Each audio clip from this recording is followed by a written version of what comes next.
radial artery here. Radial artery can be harvested for cabbage. The cephalic and the basilic veins, which we haven't gone over yet, but these are the superficial veins in the arm. Those are kind of short veins, so usually they'll use those for like short segment grafts. But more often than not, they're used for hemodialysis. So those are important to evaluate as well. The saphenous veins, so we have the great saphenous vein here, and that's that vein that comes off the common femoral. And here it's labeled LSV, lesser saphenous. Nomenclature has changed since this picture. It's the small saphenous vein, and that's going to be in the posterior leg, in the calf area. Okay, so pre-op assessment of the saphenous vein. So like I said, it's used as an arterial conduit for cabbage. It's also used to revascularize the leg with a femoral popliteal or a femoral tibial bypass graft in the event of an occlusion. The GSV and the short saphenous veins are assessed with duplex ultrasound to determine suitability for the procedure. Okay, so pre-op assessment, so the superficial cephalic and basilic veins in the arm can be used for short segment grafts, like I said. They're really, really short though, so more often than not, they're used for hemodialysis. The radial and the ulnar can be harvested and used for cabbage. It's important to evaluate these arteries before they're harvested though, because the arm can become ischemic if you are taking away its main source of blood flow. Okay, so vein mapping for bypass consists of 3 procedures. So the first one is to determine the suitability of the vein. Is the saphenous vein present? Is it patent? Is it continuous? Is it duplicated? Does it have any SVT, any superficial vein thrombus? Is it big enough to even use? The second procedure involves everything that you did in this first procedure, but also you're going to map it and mark the course of the saphenous vein. So you're literally going to, like, on the leg, connect the dots of where the vein is with a marker so that the surgeon knows where it is. The third procedure is to assess the radial artery for cabbage and to make sure that it's actually suitable to use. Okay, so here's the GSV, and like I said, it's right next to the common, so it's going to take off from the common femoral. And here's the anterior saphenous vein. We're going to talk about the relationship between these two in a second. So the greater saphenous is also called the long saphenous vein. So it starts distally at the ankle, just anterior to the medial malleolus. And so it's going to course superficially. So in this image here, what you're seeing is all the superficial vessels, and the deep vessels are underneath this fascia, okay? So it's going to go superficially, anteromedially, up towards the common femoral. So the confluence, the part where the saphenous meets with the common femoral is called the saphenofemoral junction, or the SFJ. Could you say that again? So the part where the common femoral meets with the greater saphenous vein is called the saphenofemoral junction, or the SFJ for short.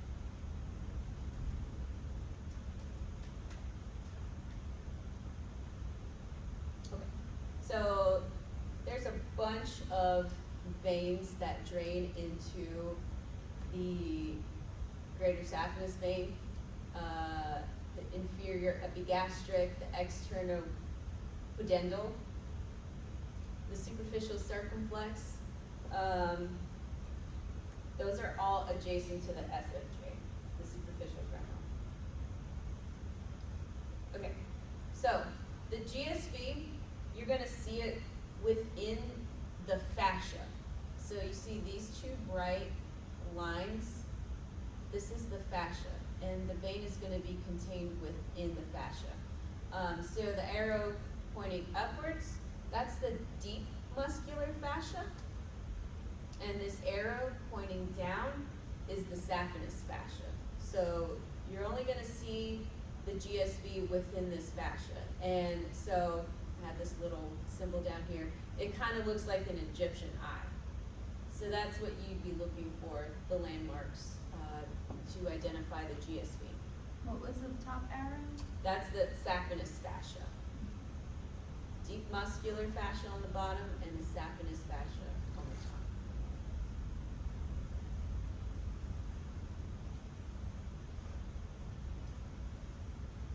top. Okay, so there's a lot of superficial thigh veins.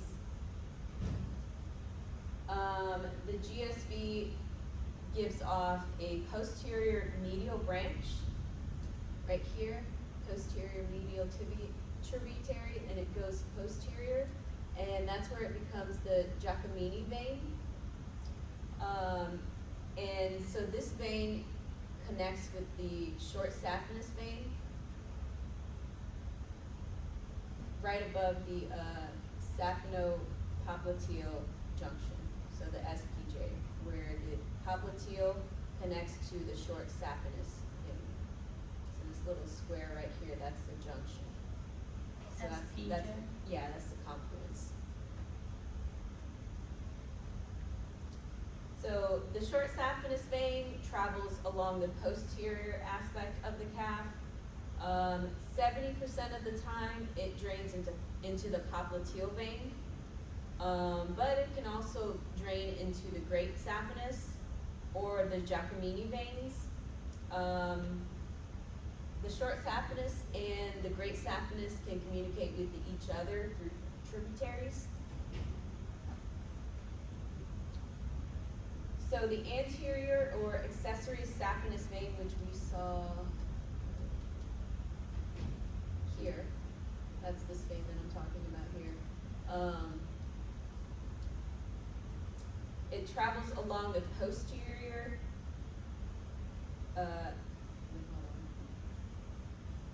okay, so it communicates proximally with the GSV. It goes anterolaterally, so a lot of times you can kind of confuse that vein with the GSV. But the GSV is more medial, and that vein kind of goes laterally on the anterior aspect of the leg. So you just kind of have to track it to see which way it's going to know which one is the true GSV. So in the calf, the major tributary, it is posterior medial, and it's this posterior arch vein. 65% of people have a single GSV in the thigh. 35% though have variants. It's not uncommon for the GSV to be duplicated, so you'll see two veins instead of one. The GSV has 10 to 13 different valves. The most proximal valve is called the terminal valve, and that's going to be located at the saphenofemoral junction. So the terminal valve is the most proximal valve of the GSV, and that's located at the saphenofemoral junction. Okay, so aside from all of those branches, there are also perforating veins. These veins connect the superficial veins to the deep system. And so flow is going to be from the superficial side through the perforator to the deep veins. So from superficial system through the perforators to the deep system. That's the usual flow. There's a ton of perforators in each leg.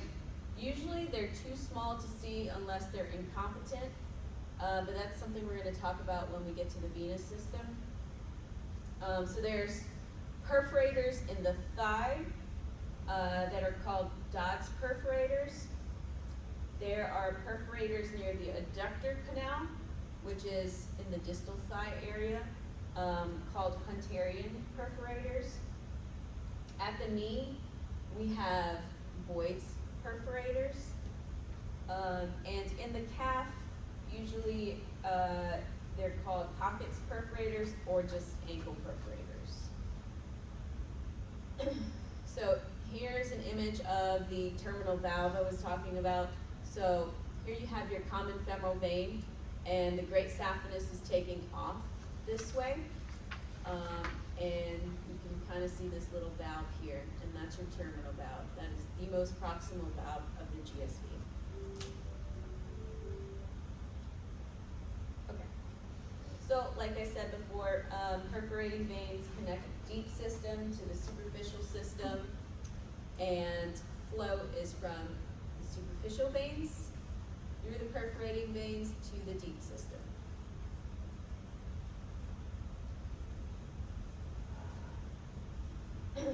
So, to reiterate, normally you're not going to see these perforating veins unless you have incompetent veins.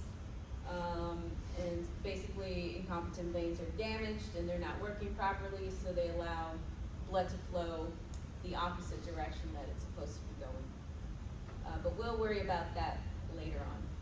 The main thing that I want you to know is that 90% of incompetent perforating veins are greater than or equal to 3.5 millimeters.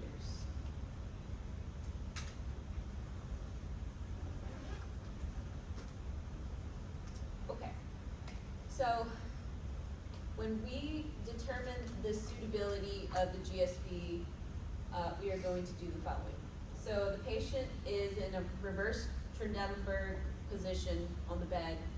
Basically, you're going to incline the bed to where the head of the patient is higher than the feet. So they're basically going to be almost upright, completely upright. And that's to make sure that there's pooling of blood in the legs so that we can accurately tell how big those veins are. So the first thing that you're going to do is scan the FemPop veins for patency, so all the femoral veins, the popliteal veins. The main thing is that you want to make sure there's no DVT in the common or in the popliteal vein, because if there is, then the GSV could be functioning as the major channel for flow, bypassing that obstruction. So if you remove the GSV in that situation, the patient's going to have a ton of problems. So make sure there's no DVT first. So we're going to determine the vein size in transverse. So you're going to scan the entire length of the GSV. You're going to look at it and, ask yourself questions like, is this one continuous vein, or is it a duplicated system? Is it a bifid vein? So now a bifid vein is one vein that's coursing up towards the common femoral, and then it splits into two segments, and then eventually it's going to join back into just one vein, and it drains into the common femoral. So it kind of like forks and then comes back together. So that's a bifid vein. A duplicated venous system is where there's just two separate veins the whole way. But they're going to drain into the common femoral. To truly be a duplicated system, both of those veins have to be contained within that saphenous compartment. So it's going to be contained within the fascia. So if you have two veins within the fascia, it's most likely a duplicated system. But if you have one vein in the fascia and another vein somewhere outside of the fascia, that's probably just a tributary. So you're going to measure the diameter of the greater saphenous vein proximally, mid, distally, in the thigh, and then prox-mid distal in the calf as well. So you're going to trace it all the way down the leg.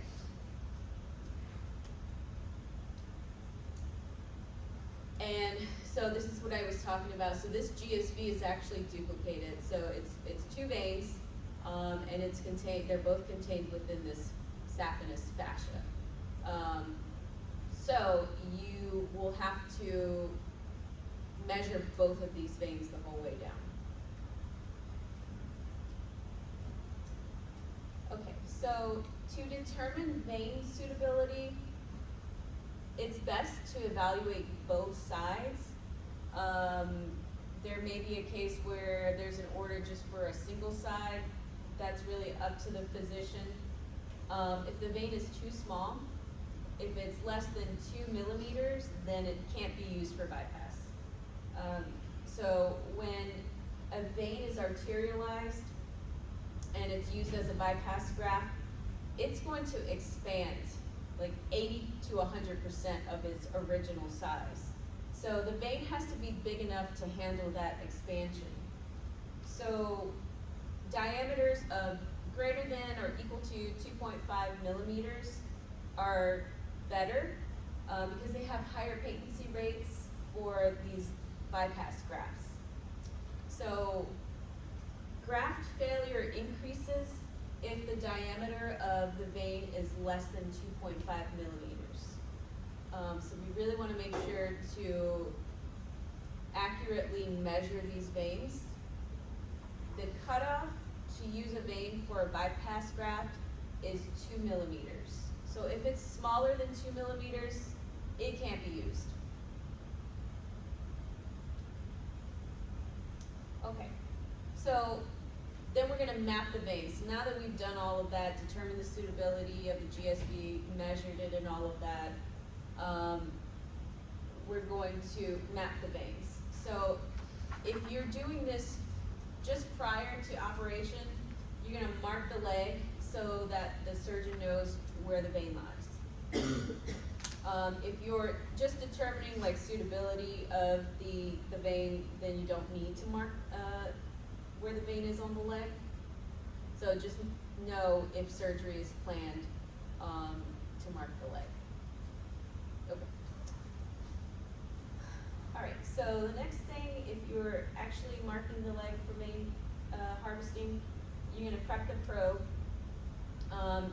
Use a clear strip of tape and put it on the side of the transducer and make a mark in the middle of the transducer, and that's gonna be your point of reference. So you're gonna wanna put the vein in the middle of that line so that it's in the middle of your image. So when you're vein mapping, you're gonna have a marking device. Usually it's just a marker. So you're gonna make sure to accurately identify the GSV at the saphenofemoral junction. Put the vein in the center of the image. Decrease the depth to kind of visualize it better, make it bigger.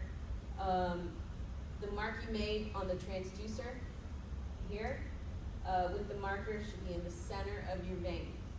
And then you're going to use a surgical skin marker to mark right in the center of the vein. And then you're going to move down some, repeat, all the way down the leg. So GSV in the thigh, and then you're going to repeat again in the calf.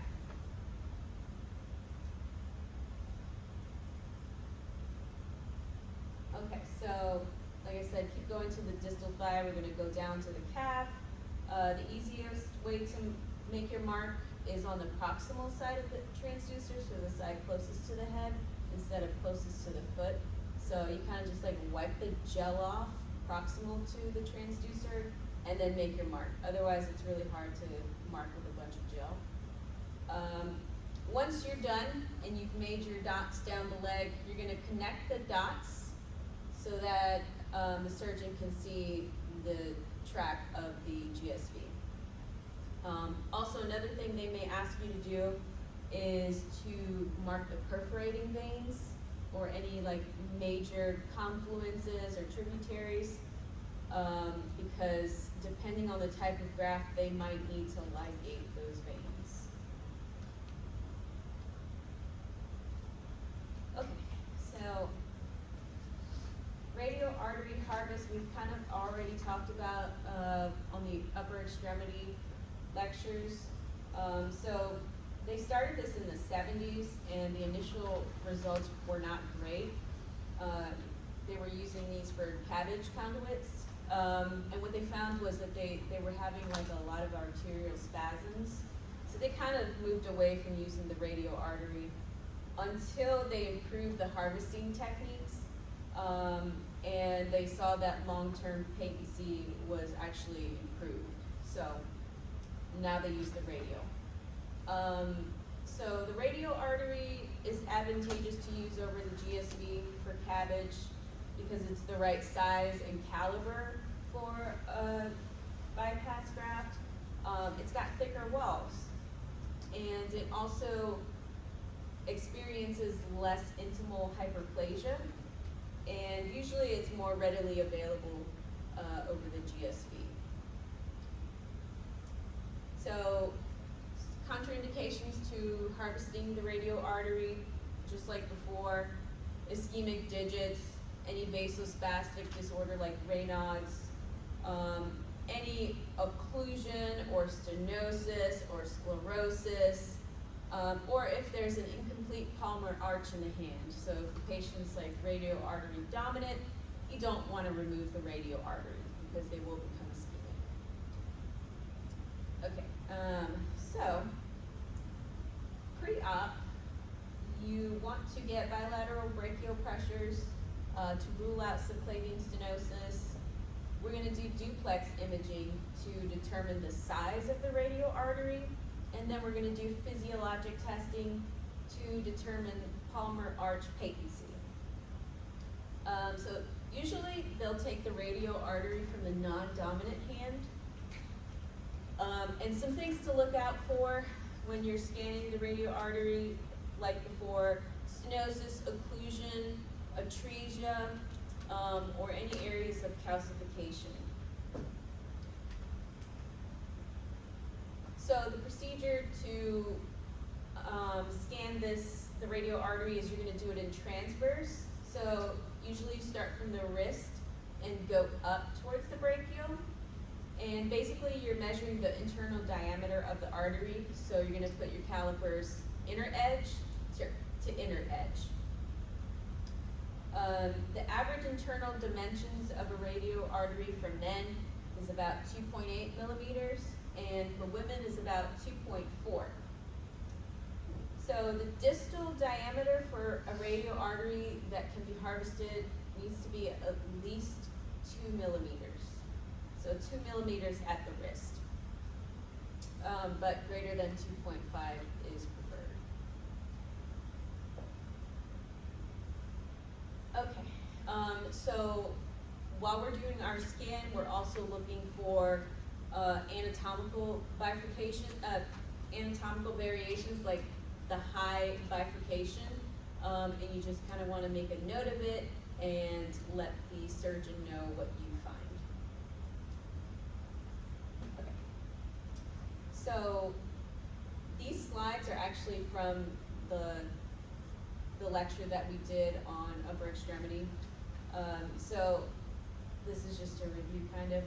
There's two palmar arches in the hand, the superficial and the deep. The superficial is made up of the ulnar artery and a branch of the radial. And the deep arch is made up of the radial artery and a branch of the ulnar. So that serves as collateral pathway for the entire hand and the digits. So some people have an incomplete arch or anatomy where the radial artery is dominant and it's the artery that's perfusing the whole hand. So, you know, if you remove the radial artery in these patients, their fingers would definitely become ischemic. If the patient is ulnar dominant, however, like in this image, the hand would be adequately perfused, so it's okay to take the radial.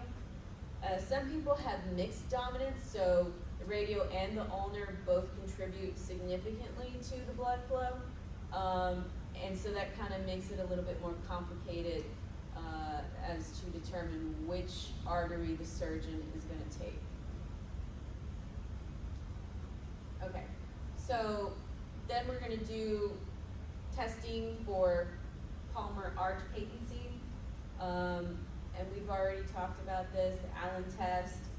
It's just a quick way to determine if that arch is patent. You can do it manually or with instrumentation. So basically, you're occluding the radial and the ulnar arteries by pressing down on them with your thumbs.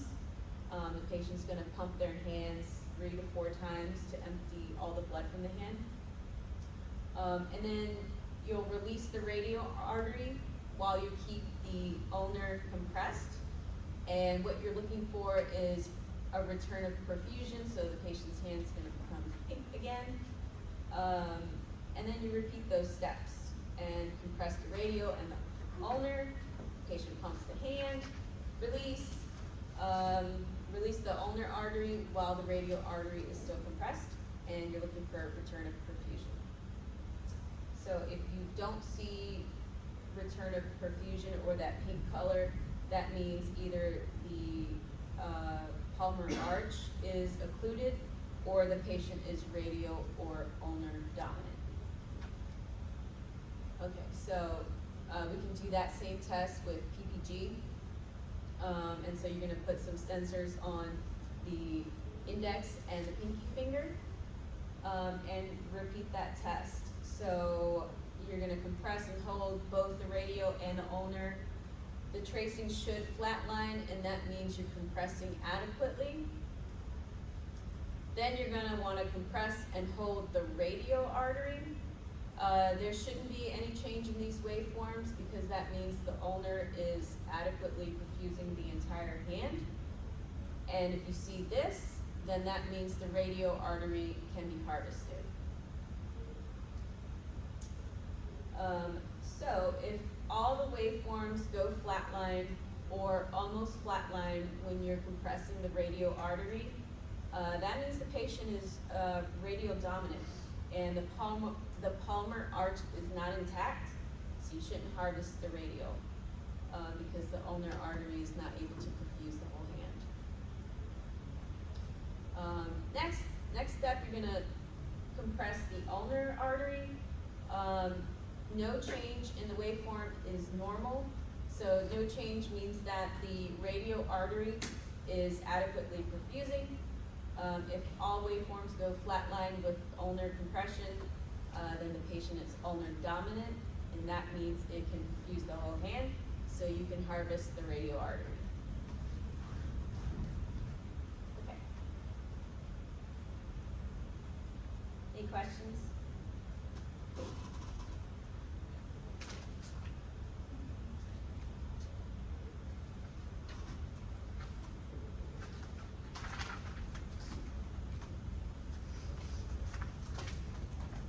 Oh, there's another one. Oh yeah, there's another one. Let me Sorry. pause it and restart it.